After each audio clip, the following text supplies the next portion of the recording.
ಎಲ್ಲರಿಗೂ ನಮಸ್ಕಾರ ವೀಕ್ಷಕರೇ. ನಮ್ಮ ಈ ಚಾನಲ್ನ ಒಂದು ಮುಖ್ಯ ಉದ್ದೇಶ ಏನು ಅಂತ ಅಂದರೆ, ಇತ್ತೀಚಿನ ದಿನಗಳಲ್ಲಿ ನೀವೆಲ್ಲರೂ ನೋಡ್ಬೋದು, ಜೀವನದಲ್ಲಿ ನೀವೇನಾದರೂ ತುಂಬ ಚೆನ್ನಾಗಿದ್ದೀರಾ ಅಥವಾ ನಿಮ್ಮ ಜೀವನದಲ್ಲಿ ನೀವು ಎಲ್ಲರಿಗಿಂತ ಜಾಸ್ತಿ ಮುಂದಿದ್ದೀರಾ ಅಂದರೆ ನಿಮ್ಮ ಮೇಲೆ ವಾಮಾಚಾರ ಪ್ರಯೋಗವನ್ನು ಮಾಡುವವರೇ ತುಂಬ ಜಾಸ್ತಿ ಆಗಿರ್ತಾರೆ.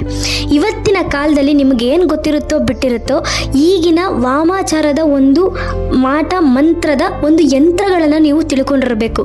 ನೋಡಿ, ಇದು ನಿಮ್ಮ ಮೇಲೆ ಯಾವ ರೀತಿ ಪರಿಣಾಮ ಬೀರುತ್ತೆ ಅಂತ ಅಂದರೆ, ಎಲ್ಲವೂ ನಿಮಗೆ ಚೆನ್ನಾಗೇ ಇರುತ್ತೆ.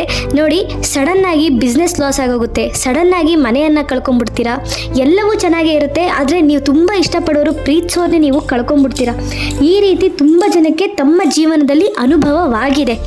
ಆದ್ದರಿಂದಲೇ ನಿಮ್ಮ ಶತ್ರುಗಳು ನಿಮ್ಮ ಮೇಲೆ ಯಾವ ರೀತಿ ಮಾಟವನ್ನು ಮಾಡಿಸಿದ್ದಾರೆ ಮತ್ತು ಯಾವ ರೀತಿಯಾಗಿ ನೀವು ಅದಕ್ಕೆ ಪರಿಹಾರವನ್ನು ಕಂಡುಕೊಳ್ಳಬಹುದು ಅಂತ ನಾನು ನನ್ನ ಪೇಜಿನಲ್ಲಿ ಹೇಳ್ಕೊಡ್ತಾ ಇದ್ದೀನಿ.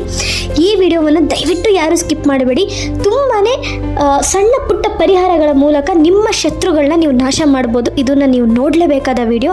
ನೋಡಿ, ನಿಮ್ಮ ಶತ್ರುಗಳು ನಿಮ್ಮ ಮೇಲೆ ಯಾವ ಒಂದು ಯಂತ್ರನ ಉಪಯೋಗಿಸಿರ್ತಾರೆ ಅಂತ ಅಂದರೆ, ಶತ್ರು ಉಚ್ಚಾಟನ ಮಂತ್ರವನ್ನು ನಿಮ್ಮ ಮೇಲೆ ಉಪಯೋಗಿಸಿ ಬೇರೆಯವರಿಂದ ಮಾಟ ಮಾಡಿಸಿ, ಅದು ನಿಮಗೆ ತಿಳಿಯದಂತೆ ನಿಮ್ಮ ದೇಹದೊಳಗಡೆನೋ ಅಥವಾ ನಿಮ್ಮ ಮನೆಯೊಳಗಡೆನೋ ಸೇರುವಂತೆ ಮಾಡಿ, ನಿಮಗೆ ಗೊತ್ತಿಲ್ಲದಂಗೆ ನಿಮ್ಮನ್ನು ನಿಮ್ಮ ಜೀವನದಲ್ಲಿ ಮುಳುಗಿಸ್ಬಿಡ್ತಾರೆ. ಇದರಿಂದ ಆಚೆ ಬರುವುದು ಹೇಗೆ? ತುಂಬ ಜನ ಪ್ರಶ್ನೆಯನ್ನು ಕೇಳ್ತಿದ್ರು.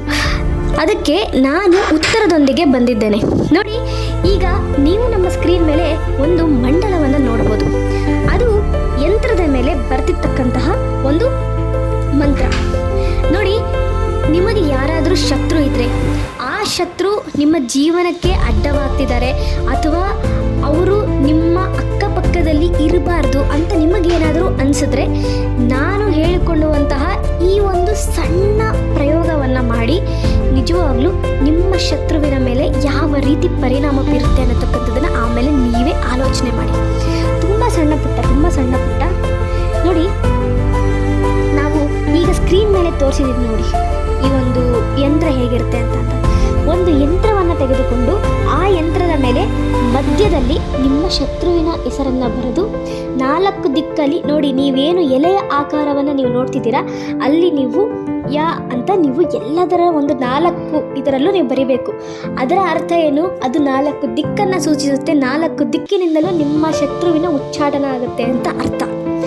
ನೋಡಿ, ನಿಮ್ಮ ಶತ್ರುವಿನ ಹೆಸರನ್ನು ನೀವು ಆ ಒಂದು ಯಂತ್ರದ ಮೇಲೆ ಬರೆದು ಯಂತ್ರನ ನಂತರ ಮಡಚಿ ಯಂತ್ರವನ್ನು ಪೂಜೆ ಮಾಡಿ ನಂತರ ತುಂಡು ತುಂಡು ಮಾಡಬೇಕು.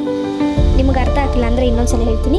ಒಂದು ಯಂತ್ರವನ್ನು ತೆಗೆದುಕೊಳ್ಳಿ, ಯಂತ್ರದ ಮಧ್ಯದಲ್ಲಿ ಒಂದು ಸರ್ಕಲನ್ನು ಹಾಕಿ ನಿಮ್ಮ ಶತ್ರುವಿನ ಹೆಸರನ್ನು ಬರೀರಿ. ಸುತ್ತಲೂ ನೀವು ಒಂದು ಎಲೆಯ ಆಕಾರದಲ್ಲಿ ಏನು ನೋಡ್ತಿದ್ದೀರೋ ಅದು 4 ದಿಕ್ಕನ್ನು ಸೂಚಿಸುತ್ತೆ. ನೀವು ಅದನ್ನು ಬರಿಬೇಕು. ಅದನ್ನು ಬರೆದು ನೀವು ಯಂತ್ರವನ್ನು ಮಡಚಿ ಅದನ್ನು ಪೂಜೆ ಮಾಡಿ ತುಂಡು ತುಂಡು ಚೂರು ಮಾಡಬೇಕು. ಅರ್ಥ ಆಗ್ತಿದೆಯಾ? ಅನಂತರ ನೀವು ಮಾಮೂಲಿಯಾಗಿ ಊಟ ಮಾಡ್ತೀರಲ್ಲ, ಆ ರೀತಿ ಊಟವನ್ನು ಮಾಡಿ ನಿಮ್ಮ ಎಂಜಿಲು ಕೈಯಿಂದ ಅನ್ನವನ್ನು ಕೂಡಿಸಿ ಅದನ್ನು ಕಾಗೆಗೆ ಹಾಕಿ ತಿನ್ನಿಸಿದ್ರೆ ಸಾಕು. ನಿಮಗೆ ಗೊತ್ತಿಲ್ಲದಂಗೆ ನಿಮ್ಮ ಶತ್ರು ಎದ್ನೋ ಬಿದ್ನೋ ಅಂತ ನಿಮ್ಮ ಜೀವನದಿಂದ ದೂರ ಹೊರಟೋಗ್ತಾರೆ. ಇನ್ಯಾವತ್ತೂ ನಿಮ್ಮ ಜೀವನಕ್ಕೆ ಪ್ರವೇಶ ಮಾಡುವಂತಹ ಒಂದು ಆಲೋಚನೆ ಸಹ ಅವ್ರು ಮಾಡುವುದಿಲ್ಲ. ಯಾಕೆ ಅಂತಂದರೆ ಈ ಒಂದು ಪ್ರಯೋಗ ತುಂಬ ಅಂದರೆ ತುಂಬಾ ಆಘಾತಕಾರಿಯಾಗಿರುತ್ತೆ, ತುಂಬಾ ಎಫೆಕ್ಟಿವ್ ಆಗಿರುತ್ತೆ. ನೀವು ಇದನ್ನು ಒಂದು ಸಲ ಆದರೂ ಮಾಡಲೇಬೇಕು. ನಿಮಗೆ ಯಾರಿಗಾದರೂ ಶತ್ರು ಕಾಟ ಇದ್ದರೆ, ಈ ಶತ್ರು ನನಗೆ ತುಂಬಾ ಹಿಂಸೆ ಕೊಡ್ತಿದ್ದಾರೆ ಅಂತ ಅನಿಸಿದ್ರೆ ನೀವು ಅವ್ರಿಗೆ ಈ ಪ್ರಯೋಗವನ್ನು ಮಾಡಿ, ಖಂಡಿತ ಅದು ಸಫಲವಾಗುತ್ತೆ. ಇನ್ನೂ ಹೆಚ್ಚಿನ ಮಾಹಿತಿಗಳಿಗಾಗಿ ನಮ್ಮ ಪೇಜ್ನ ಸಬ್ಸ್ಕ್ರೈಬ್ ಮಾಡಿ. ನಿಮ್ಮ ಜೀವನದಲ್ಲಿ ಇನ್ನೂ ಯಾವ ಥರ ಯಂತ್ರ ಮಂತ್ರಗಳನ್ನು ಉಪಯೋಗಿಸಿರ್ತಾರೆ ಅನ್ನೋದು ಎಲ್ಲವನ್ನು ಸಹ ನಮ್ಮ ಪೇಜಲ್ಲಿ ಹೇಳ್ಕೊಡ್ತೀವಿ. ಇದೇ ಥರ ನೀವು ನೋಡಿದ್ರೆ ಜೀವನದಲ್ಲಿ ಸುಖ, ಶಾಂತಿ, ನೆಮ್ಮದಿಯಿಂದ ಇರ್ಬೋದು ಅಂತ ಹೇಳ್ತಾ ಇಲ್ಲಿಗೆ ಮುಗಿಸ್ತಾ ಇದ್ದೀನಿ. ಮುಂದಿನ ಸಂಚಿಕೆಯಲ್ಲಿ ಸಿಗೋಣ. ಅಲ್ಲಿವರೆಗೂ ಧನ್ಯವಾದ.